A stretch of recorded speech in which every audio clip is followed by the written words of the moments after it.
তো আজকে চলে গেলাম শুক্রবার বাজারে কবুতর কেনার জন্য। সপ্তাহে প্রতি শুক্রবার আমাদের এখানে বাজার বসে থাকে। সচরাচর যে কবুতরগুলো পাওয়া যায় ময়ূরপঙ্খী, সিরাজি, হুমা, গ্রিবাজি। কারণ হচ্ছে কবুতরগুলোকে সরাসরি খাঁচায় দিয়ে তারা আবহাওয়ার সাথে একটা স্কুপ করে নিতে হয়।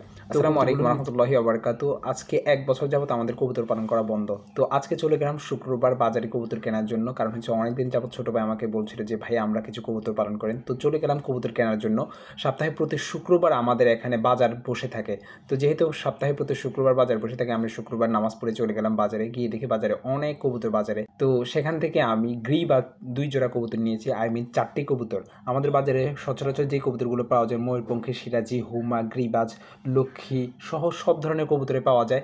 তো বাজার থেকে ৪ টি কবুতর নেওয়ার কারণ হচ্ছে এই ধরনের জাতের কবুতর নেওয়ার একটাই কারণ হচ্ছে এই কবুতরগুলো রোগ প্রতিরোধ ক্ষমতা খুব ভালো। এগুলোকে এনে বাজার থেকে আমি এখানে রেস্ট দিয়ে রেখেছি। কারণ হচ্ছে কবুতরগুলোকে সরাসরি খাঁচায় দিয়ে এনে তারা আবহাওয়ার সাথে একটা স্কুপ করে নিতে হয়।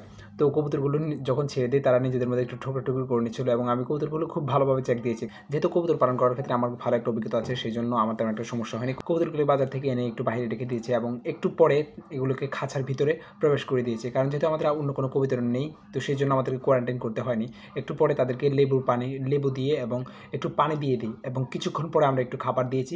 একদিন পরে আমরা এগুলোকে আলাদা করে দিব, কারণ যেহেতু সবগুলো একসাথে এসেছে তাই আমরা এগুলোকে একসাথে খাঁচায় রাখছি। যদিও আমরা এগুলোকে খাঁচায় পালবো না, আমরা এগুলোকে ছেড়ে পালবো। তো কবুতরগুলো কেমন লাগলো আমাদেরকে ভিডিওতে কমেন্ট করে আমাদেরকে জানাবেন। ভিডিওটি ভালো লাগলে অবশ্যই লাইক, শেয়ার, কমেন্ট করে আমাদের পাশে থাকবেন। আসসালামু আলাইকুম ওয়া রাহমাতুল্লাহ।